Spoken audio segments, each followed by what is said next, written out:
네, 오늘은 풍성한 삶으로 유추된 6번째 하나님의 해결책과 나의 응답에 관해서 한번 같이 살펴보려고 합니다. 우리 하기 전에 베드로전서 3장 15절 앞에 나와 있는데 한번 같이 한 목소리로 함께 읽도록 하겠습니다. 다만 여러분의 마음속에 그리스도를 주님으로 모시고 거룩하게 대하십시오. 여러분이 가진 희망을 설명하여 주기를 바라는 사람에게는 언제나 답변을 함께 준비를 해 두십시오. 그러나 온유함과 두려운 마음으로 답변하십시오. 그래서 이 시간을 통해서 좀 우리가 사람들에게 답변할 것을 조금 한번 정리하는 시간을 가지면 좋겠다라는 생각을 하게 됩니다. 이제 좀 오늘은 하나님의 해결책과 나의 응답, 인격적 반응에 대해서 좀 살펴볼 텐데요. 하나님의 해결책을 말하기 전에 먼저 필요한 것이 바로 여기 나오는데 정직한 직면이 중요하다라고 이렇게 이야기했습니다. 이게 뭐냐면 당면한 문제들을 피하려 할 것이 아니라 먼저 우리 인간이 개인적으로나 사회적으로 또는 세계적으로 겪고 있는 곤경과 여러 문제들을 직면하는 것이 필요하다라는 것이죠. 사람들은 자기가 이루어온 것들에 대한 어떤 명예욕 또는 거기에 대한 어떤 성취욕 때문에 자기 합리화식의 어떤 낙관론에 빠질 수 있는데요. 그렇게 하면서 어떤 문제들을 회피하려고 할 수 있는데 그렇게 해서는 안 된다는 것이죠. 객관적으로 봐야 된다는 것이죠. 그리고 우리가 겪는 이 고통과 고난의 문제를 분명히 직시하고 여기에 대해서 이것은 비정상이다 라고 말할 수 있어야 된다는 것이죠. 그것은 세상에 대한 것이든 나 자신에 대한 것이든 마찬가지입니다. 그것이 바로 이제 죄를 깨닫는 것인데요. 이렇게 고통과 고난의 문제를 심각하게 여겨야 한다고 했는데 이 문제의 원인에 관한 이 성경의 진단이 무엇이냐면 바로 죄 때문이다 라고 이야기하고 있습니다. 죄는 무엇이냐 했을 때 우리가 지난번에 살펴보았지만 세상과 나의 중심은 원래 하나님이신데 내가 그 자리를 찬탈하여 하나님의 자리에 앉는 것, 그것이 바로 죄다라고 이야기했습니다. 그리고 죄의 대가는 무엇이냐 했을 때 죽음이라고 했습니다. 그래서 인간은 이 영원한 죽음으로써 이 죄값을 치러야 하는데, 그렇죠? 그렇게 하면 이제 죄의 문제는 해결이 되는 겁니다. 그렇지만 그것은 전혀 사실상 우리 입장에서는 해결책이 아닌 것이죠. 그러니까 이것을 이 이야기하는 이유가 뭐냐면은 즉 우리 인간으로서는 이 죄의 문제를 결코 해결할 수 없다는 것을 말합니다. 그래서 이 죄의 문제를 해결하시기 위해 예수 그리스도께서 오셨다라는 것을 우리가 생각하게 되는데요. 그래서 우리가 여기서 하나님께서 예수 그리스도를 통해서 무슨 일을 하셨는가 하면서 이제 살펴보게 됩니다. 그래서 먼저가 뭐냐면은 하나님이 어떤 분이신지 보여주신다라고 말했습니다. 그래서 요한복음 17장 3절에 보면 영생은 오직 한 분이신 참 하나님을 알고 또 아버지께서 보내신 예수 그리스도를 아는 것이다 이렇게 이야기했는데요. 그래서 하나님을 알고 예수 그리스도를 아는 것이 영생이다 이렇게 나옵니다. 그런데 우리가 하나님을 안다라고 했을 때 사실 인간이 하나님을 속속들이 아는 것은 불가능합니다. 그냥 존재하고 있다라는 정도는 알 수 있겠지만 하나님이 어떤 분이신지를 아는 것은 불가능하고요. 특히 죄의 문제가 끼게 되면은 정말 우리가 하나님과 관계가 끊어진 상태에서 정말 하나님을 알지 못하게 되는 거죠. 우리가 많이 비유하건대 개미가 사람의 존재를 얼마만큼 알 수 있겠냐 했을 때 뭔가 있다는 것을 알지만 이 존재가 사람이라는 존재가 어떤 것인지 개미의 수준에서는 절대 알 수 없는 것 아니겠습니까? 그러니까 사람과 개미 사이의 그 어떤 격차보다 사실상 하나님과 인간 사이의 격차가 훨씬 큰데 그 간극을 어떻게 인간이 뛰어넘을 수 있겠는가? 특히 또 죄의 문제가 있는데 어떻게 하나님을 알 수 있겠는가? 그런 것인 것이죠. 그래서 어떻게 하냐면은 하나님이 인간이 되셨다라는 거죠. 그래서 이 땅에 오신 예수 그리스도에 대해서 이야기할 수 있습니다. 예수 그리스도를 통해 하나님이 어떤 분인지를 알게 되고 영생을 얻게 된다라고 이야기하는데요. 그래서 예수님의 가르침, 예수님께서 하신 일을 통해 하나님을 알고 믿게 되는 것이죠. 그렇게 하나님을 알고 믿음으로써 이 죄의 문제를 해결하고 영생을 얻게 된다고 이렇게 성경은 말하고 있습니다. 그러면 우리가 여기서 이 정도까지 했을 때 우리가 질문을 하게 되죠. 예수님에 관해서 알고 믿으면 하나님에 관해서 알고 믿으면 영생을 얻게 된다는 것인데 그럼 구체적으로 무엇을 알고 믿어야 하느냐라고 우리가 질문을 던질 수 있습니다. 거기에 대해서 이제 우리가 핵심적으로 말할 수 있는 것이 바로 인간을 대신하여, 우리를 대신하여 죽으셨다. 그 일이 가장 핵심적인 것이죠. 그래서 갈라디아서 1장 4절에 보면 이런 말씀이 있습니다. 예수 그리스도께서는 하나님 우리 아버지의 뜻을 따라 우리를 이 악한 세대에서 건져 주시려고 우리의 죄를 대속하기 위하여 자기 몸을 바치셨습니다. 이렇게 나온 것이죠. 그래서 예수님께서 이 땅에 오셔서 하신 일 중에 가장 중요한 것이 무엇이냐면 어떤 큰 기적을 일으키고 어떤 완전 그 어떤 심오한 가르침으로 사람을 변화시킨 것보다 그보다 더 중요한, 더 큰 일, 더 가장 중요한 일은 바로 죽는 것이다 라고 이렇게 이야기합니다. 왜 죽으셨느냐? 하나님을 등지고 하나님을 배반하고 자기 중심주의로 주인 행세를 하는 이 우리 죄에 대한 모든 대가를 예수님 자신이 지신 것이죠. 그 이유 때문에, 우리 죄 때문에 이제 죽으신 것이죠. 이것이 바로 예수님의 가장 중요한 사명이라는 것입니다. 그래서 이렇게 인간을 대신해 죽으신 예수님에 대해서 우리가 뭐 여러 가지 이야기를 하는데요. 특히 꼭 예수님이 죽으셨다는 것뿐만 아니라 아니 그 죄의 문제를 가지고 그렇게까지 심각하게 접근해야 되냐라고 반론이 있을 수 있습니다. 그렇죠. 그래서 하나님이 그냥 용서해 주시면 안 되나 이렇게 하기도 하고요. 또 하나님 그걸로 죽이기까지 하시기 너무 냉정한 것 아닌가라고 이렇게 반론을 던질 수 있는데요. 여기에 대해서 우리가 한번 답변을 먼저 좀 몇 가지 답변을 취할 수 있습니다. 하나님이 그냥 용서해 주시면 안 되나라고 했을 때 사실 죄는 대가 없이 저절로 해결되는 것이 아닌 것이죠. 가령 뭐 학교에서 학생이 선생님을 무시하고 이렇게 모욕하고 난 다음에 아 죄송합니다 선생님, 죄송하니까 그냥 뭐 없던 일로 하면 안 될까요? 라고 말했을 때 이게 그렇게 돼서는 안 될 거라는 걸 우리가 바로 알 수 있는 것이죠.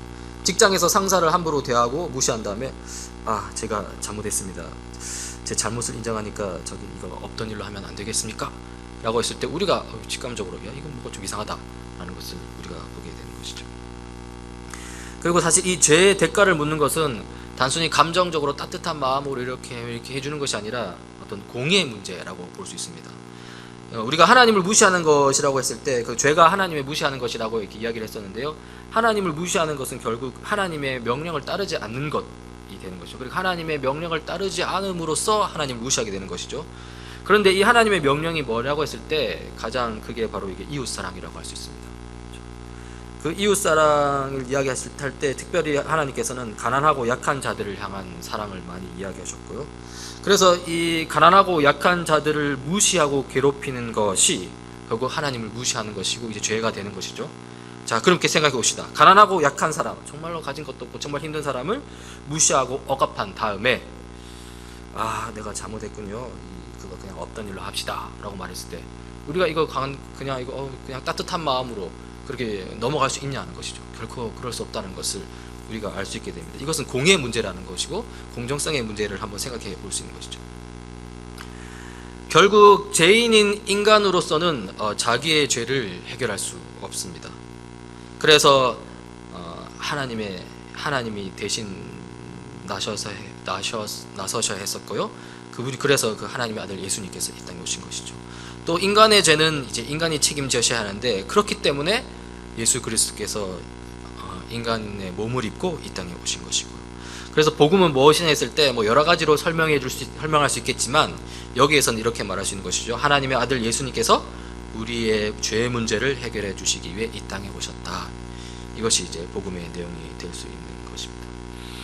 이렇게 하나님께서는 예수님을 통해서 나의 죄의 문제, 인류의 죄의 문제, 이 세상의 죄의 문제를 해결하시기 위한 바탕을 다져 놓으신 다음에요. 그 다음에 어떻게 하냐면 우리를 초대하십니다. 그렇죠? 하나님께서 우리를 초대하시는 것이죠. 하나님은 우리에게 복음을 들려주시고 그리고 우리의 인격적인 반응을 기다리고 계신다는 것이죠. 이렇게 말할 수 있습니다. 내가 내 생명을 바쳐서 너희를 사랑했다. 내 사랑을 받아주겠니? 너희가 내 사랑을 정말 받아들인다면 너희 인생은 나를 중심으로 재편성되기 시작할 것이다. 달라지기 시작할 것이다. 이렇게 말씀하시면서 세상에 알 수 없는 그 참된 평강을 이야기하시면서 오라라고 이렇게 받아들이라 이렇게 말씀하시는 것이죠. 그래서 하나님의 초대는 단순히 우리를 사랑해서 그냥 이렇게 환대한다는 수준이 아닙니다. 그렇죠? 이렇게 예수님께서 내가 너희를 사랑하니, 하나님께 너희를 사랑하니 나한테 와라, 너희들이 나를 받아들이면 너의 인생이 변화되고 달라질 것이다 라고 말했을 때, 그것은 단순히 그냥 뭐 이렇게 환대 안 되는 수준이 아니라 그것을 말할 수 있는 근거가 있는 것이죠. 그게 뭐냐면은 우리의 잘못에 대한 정의로운 대가를 자신이 지불하셨으니 이제는 우리에게서 정의로운 분노를 거두시고 우리에게 더 이상 책임을 묻지 않으신다는 것이죠. 그러니까 이렇게 말할 수 있습니다. 너희는 더 이상 너희 잘못에 책임질 필요가 없다. 내가 다 책임졌으니 너희는 이제 자유롭게 나에게 반응해라. 내 사랑을 받아들여서 나의 선한 다스림 아래에서 살아가라. 이렇게 말하는 것이죠. 그래서 여러분, 그 누구도 우리의 죄에 대해서 정죄할 수 없습니다. 과거의 죄든 현재의 죄든 미래의 죄든. 이것은 굉장히 어떤 면에서 보면은 우리 인간의 어떤 뭐랄까 본성이랄까요? 우리 인간의 생각에 따르면 굉장히 좀 거북스러운 것이기도 합니다. 자기가 책임져야지 이런 것들이 막 오는데, 그러나 기본적으로 예수 그리스도의 십자가 의미는 그 죄에 대해서 책임이 전혀 없다라고 말하는 것이죠. 근데 이것을 잘못 이해하면은 이제 소위 말하는 값싼 은혜 해가지고 이제 뭐 예수 믿으면 오케이 이렇게 하는데, 그런 것은 아니고요. 내 사랑, 그리고 보십시오, 이렇게 말하지 않습니까? 너희는 더 이상 너희 잘못에 책임질 필요가 없다. 내가 다 책임졌으니 너는 이제 자유롭게 나에게 반응해라 라고 말씀하시면서 어떻게 하냐면 내 사랑을 받아들여서 나의 선한 다스림 아래에서 살아가라. 선한 다스림 안에서 살아가는 것입니다. 그게 어떤 삶인지는 우리가 생각해 볼 수 있는 것이죠. 그냥 막 살아서는 안 되겠죠. 그러니까 우리가 삶을 그리스도인으로서 합당한 삶을 살 때 그냥 이 복음에 의거한 삶은 정말로 약간 율법주의적으로 내 힘으로 억지로 하는 것이 아니라 하나님과의 관계 속에서 하나님께서 주시는 그 은혜 가운데서 이렇게 해 나가는 것, 그 성령 하나님의 도우심 가운데서 해 나가는 것이라는 것을 우리가 꼭 기억해야 됩니다. 그리고 거기에 우리 기도의 필요성이 있는 것이죠. 우리 기도를 통해서 우리가 기도를 단순히 그냥 어떤 것을 강구하기 위해서만 하는 것이 아니라 내 모든 삶의 자리에서 내가 정말 하나님의 은혜에 힘입어서 살 수 있게 해달라고 그렇게 기도하는 것 아니겠습니까? 그래서 사실 기도는 항상 해야 되는 것입니다. 어떤 특별한 목표가 있어가지고 그걸 위해서 하는 것이 아니라 내 삶의 모든 순간에 있어서 정말 하나님의 도우심이 필요한데, 그렇다면 내가 그 순간순간마다 기도하겠다가 되는 것이죠. 이렇게 하나님의 초대에 대해서 우리는 인격적인으로 반응해야 합니다. 그래서 첫 번째로는 어떻게 하냐면 죄를 깨닫는 것이죠. 내가 내 인생의 주인 노릇했다는 것을 정직하게 인정하는 것이죠. 내가 나의 주인 노릇을 했습니다. 나는 하나님을 무시했습니다. 세상을 향한 사랑의 원리, 공의의 원리에 무지했고 또 그것을 무시했습니다. 그래서 내 인생과 세상에 이런저런 깨짐, 비정상이 존재할 수밖에 없었습니다 라고 이렇게 고백하는 것이죠. 이게 바로 아까 말했던 정직하게 이 세상의 문제, 나의 문제에 대해서 직면하는 것입니다. 그러면서 해결책을 제시하신 하나님의 하신 일, 예수님을 받아들이는 것이죠. 하나님이 나를 사랑하셔서 내가 져야 할 책임을 대신 져 주셨다는 것을 받아들이는 것, 그래서 내 죄의 문제가 해결됐다는 것을 믿는 것이죠. 그렇죠. 하나님께서 나를 사랑하셔서 나 대신 십자가 사형을 받으셨습니다. 이제 그 누구도 나를 정죄할 수 없습니다. 나도 스스로를 정죄하고 비난하지 않겠습니다. 예수님 사랑만 믿고 의지하겠습니다. 내가 흔들릴 때마다 자꾸만 나 자신을 비난하려고 하고 그 가운데 산물돼서 쓰러지려고 할 때마다 하나님, 내가 하나님을 믿고 의지하는 마음으로 기도하겠습니다 라고 이렇게 고백하고 나가는 것이죠. 그러면서 세 번째 반응이 바로 순종입니다. 아까 말했는 하나님의 다스림 아래에서 사는 것, 하나님의 선한 다스림 아래에서 사는 것이죠. 하나님, 여전히 죄악 가운데 있는 제 모습이지만 예수님 사랑 안에서 이 정죄에 함몰되지 않고 내게 주어진 선한 사명 감당하도록 온 힘을 다하겠습니다. 성령 하나님, 하나님의 다스림 안에서 살아갈 수 있게 도와주십시오. 그렇게 기도하면서 하나님을 의지하면서 순종하는 삶을 살려고 하는 것이 이것이 바로 하나님의 초대에 대해서 우리에게 요구되는 인격적인 반응이죠. 첫 번째, 죄를 깨닫는 것. 두 번째, 믿음으로 받아들이는 것. 세 번째, 그 안에서 순종으로, 기쁨의 순종으로 살아가는 것. 이렇게 인격적인 반응을 했을 때 따르는 축복에 대해서 이야기하는 것인데요. 이거는 너무 당연한 거지만 한번 돌아볼 필요가 있습니다. 무조건적인 사랑입니다. 절대자이신 하나님, 그 하나님의 사랑 앞에서 이 나 자신의 진정한 가치를 발견하게 되는 것이죠.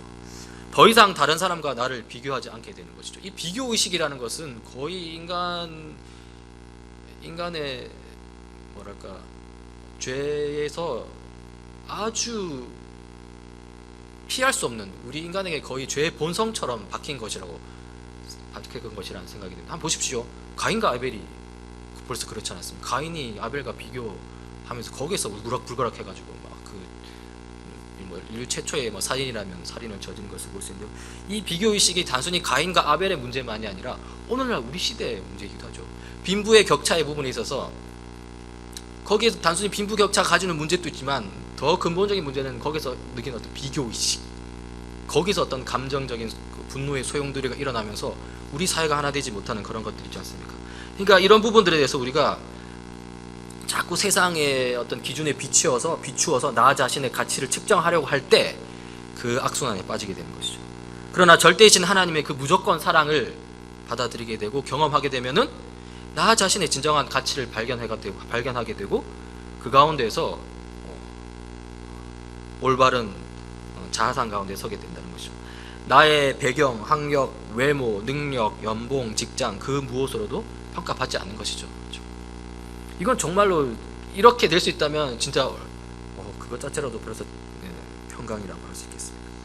이렇게 나 자신의 진정한 가치를 발견하게 되면요, 거기에만 그치는 것이 아니라 다른 사람을 포용할 수 있게 됩니다. 그렇죠? 나를 이렇게 사랑하시는 하나님이 저 사람도 사랑하신다라는 것을 딱 보게 되는 거죠. 그러면서 저 사람의 가치가 얼마나 큰지를 알게 되는 거죠. 그러니까 내 자신에 비추어서 저 사람을 보게 되는 것이죠. 내 자신을 보니까 야, 하나님이 나를 사랑하셔가지고 정말 그만큼 나가 이렇게 가치 있는 존재인데, 그렇게 딱 깨닫고 나면은 저 사람에 대해서도 그 가치를 보게 되는 것이죠.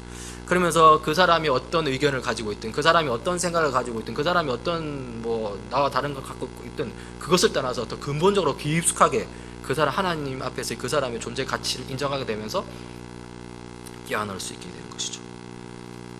사실 이게 복음의 능력이라고 할 수 있습니다. 이것까지 확 들어가야 되는 것이죠. 그러면서 또 하나가 뭐냐면은 궁극적인 삶의 목적이 우리가 찾게 됩니다. 무조건적인 사랑을 받게 되면, 그러니까 사랑 가운데 자유로워지면 더 이상 비교하지 않고, 더 이상 그 가운데서 열등감 느끼지 않고, 그 가운데서 교만할 필요도 없고, 그런 것에서 자유로워지면 이제 새로운 의욕과 동기가 생겨나는 거죠. 비교해가지고 열등감에 빠지고 좌절하고 절망하면은 사실 의욕이 있습니까? 없잖아요. 그렇잖아요. 그냥 될 때라 되라 하는데, 내 자신을 무조건적인 하나님의 사랑 가운데서 내 자신의 가치를 발견하고 상대방의 가치를 발견하게 되면 새로운 의욕과 동기가 생겨나는 것이죠. 이 아픈 세상에서, 이 깨진 세상에서 무엇을 할까? 무엇을 하다 죽을까? 무엇을 해서 나를 이렇게 사랑하신 하나님을 기쁘시게 할 수 있을까? 라고 이렇게 질문을 하게 되면서 삶의 의미를 찾아간다는 것이죠. 그러니까 나의 문제가 해결이 되니까 이제 눈이 떠지면서 이 세상의 문제에 대한 관심을 가지게 되는 것이죠. 거기서 이렇게 되는 거죠. 그러면서 궁극적인 삶의 목적을 이제 찾아가기 시작합니다. 하나님께서 나를 이 독특한 환경 속에서 태어나게 하시고, 독특한 환경 속에서 태어나게 하셨대요. 이 독특한 환경이라는 것은 그것이 좋은 환경이든 나쁜 환경이든 상관없습니다. 좋은 환경이면 좋은 환경인 대로, 나쁜 환경이면 나쁜 환경인 대로 그 환경 속에서 태어나게 하시고, 또 나에게 이런저런 특성을 주신 하나님, 그 특성이 세상이 아주 인정하는 특성일 수도 있고요, 세상이 인정하지 않아서 남들은 별로 가치 있게 안 여기지는 특성이 있을 수도 있습니다. 그러나 그것과 상관없이 이것을 통해서 온 세상을 구원하시고 회복하시는 그 사역 가운데 나를 어떻게 쓰시려는 것일까? 라고 질문을 던지면서요, 나에 대한 긍정적인 자아상 속에서 이제 세상을 향한 사랑을 구체화시켜 나가기 시작하는 것이죠. 그리고 이것이 바로 세상 속 온전한 그리스도인의 모습이라고 할 수 있습니다. 이것이 우리가 복음에 합당한 삶을 사는 그리스도인의 모습이라고 할 수 있는 것이죠. 그래서 이런 축복 가운데서 삶을 살아라 라고 이렇게 이 책의 저자는 이야기하고 있습니다. 그래서 지금 우리가 지금 6번째까지 했는데요, 이렇게 정리를 해보면은 이 기독교의 기본 진리 해서 정리를 해보면, 첫 번째는 창조입니다. 그렇죠? 하나님이 나와 세상을 만드셨고 나와 세상의 주인이시다. 이게 딱 서야 됩니다. 이게 서야지 그 뒤에 죄를 어떻게 이해하고, 그리고 우리 세상의 문제를 어떻게 이해하는지가 중요합니다. 그렇죠? 창조가 그것을 말하고요. 근데 타락은, 그런데 인간은 하나님을 주인의 자리에서 내몰아 버리고 자기가 주인이 되어서 자기 옳은 대로 살아갔고 그래서 심각한 문제에 빠졌다. 그렇죠. 그래서 성경이 말하는 죄는 하나님을 거절하고 자신이 중심이 된 것이 죄의 본질이라고 말할 수 있습니다. 그래서 우리가 양심에 꺼리끼는 일을 한다든지 또 어떤 법에 위반되는 일을 한다든지 또 남에게 해를 끼치는 일을 한다라는 것들에서 그것이 죄가 아니다라고 말할 수 없죠. 그것은 분명히 죄입니다. 그러나 죄를 거기까지만 딱 이해하고 그치게 된다면은 죄의 본질에 이르지 못하는 평가가 되는 거죠. 죄의 본질은 거기에만 그치는 것이 아니라 그 남에게 해를 끼치는 것, 사회적인 법을 어기는 것, 양심에 꺼리끼는 것, 일을 하는 것 너머에서 바로 하나님을 무시하는 것까지 갔을 때 진정으로 죄의 심각성을 느끼게 되는 것이에요. 그냥 해를 끼치는 것, 법을 어기는 것, 양심에 꺼리끼는 것을 죄라고 그렇게 말한다면은 그 죄의 대가가 영원한 죽음이라는 것이 이해가 되지 않는 것이죠. 아니 그거 피해 보상해주고 그럼 이렇게 하면 될 걸 갖고 왜 그걸 갖다가 영원한 죽음을 그렇게 이야기하나? 왜 하나님 너무하신 거 아니냐? 이렇게 된다는 것이죠. 그래서 죄의 본질은 하나님을 무시하는 거예요. 그래서 이 죄의 심각성을 굉장히 깊이 깨달으면서 그 가운데서 우리의 문제를 깊이 보면서 그 가운데서 이제 우리가 예수 그리스도의 은혜를 보게 되는 거죠. 그래서 죄가 깊은 곳에 하나님 은혜도 깊다라는 그 성경의 말씀이 이렇게 적용되는 것이라고 할 수 있습니다. 이렇게 타락 가운데서 우리가 심각한 문제에 빠졌을 때 예수님께서 이제 우리를 구원해 주시는데요. 이제 이것은 객관적 구속과 주관적 구속을 좀 나눠서 생각할 수 있습니다. 객관적 구속은 이 죄의 문제는 우리 스스로 해결할 수 없기 때문에 우리를 사랑하시는 하나님이 직접 우리에게 오셔서 하나님이 누구인지 보여주시고 우리 죄의 대가를 대신 지고 죽으셨다 인 것이죠. 요게 하나님께서 예수님을 통해서 우리의 죄를 해결해 주시기 위한 하나의 어떤 그 장을 마련해 주신데요. 요게만 그치면 되는 것이 아니라요. 주관적인 구속까지 가야 됩니다. 그래서 예수님이 우리를 위해 죽으셨다는 사실을 진실하게 받아들인 사람들은 하나님과의 관계가 회복된다는 것을 우리가 보게 되는 거죠. 그래서 예수님을 마음에 영접하고 그 이후로 예수님을 주인으로 모시고 새로운 삶을 살게 된다는 것입니다. 그래서 이 흐름 가운데에서 우리가 기독교의 기본 진리를 좀 이해할 수 있고요. 그래서 창조, 타락, 구속 이렇게 이야기합니다.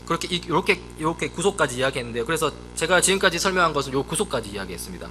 그런데 더 나아가면 어디까지 갈 수 있냐면 완성까지 갈 수 있는 것이죠. 완성은 뭐겠습니까?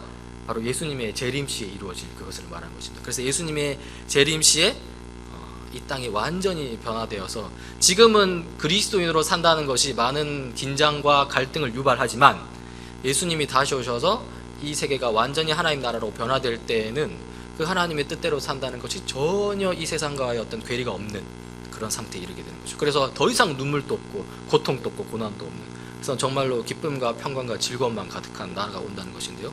사실 저는 그것을 생각하면은 좀 많이 기대가 됩니다. 그래서 저는 그 부분에, 그리고 저는 이 부분에 대한 어떤 우리의 어떤 상상력이라고 할까요? 그 주님이 다시 그 재림에 대한 어떤 우리의 상상력을 좀 우리가 좀 이렇게 우리가 좀 키운다고 해야 될까요? 그럴 필요가 좀 있다라는 생각이 듭니다. 그래서 그런 상상은 사실 공상이 아니죠. 그건 정말 현실적인 상상이라고 할 수 있는데요. 그런 현실적인 상상 속에서 현실의 어려움을 이겨내는 저와 우리가 되기를 간절히 소망합니다.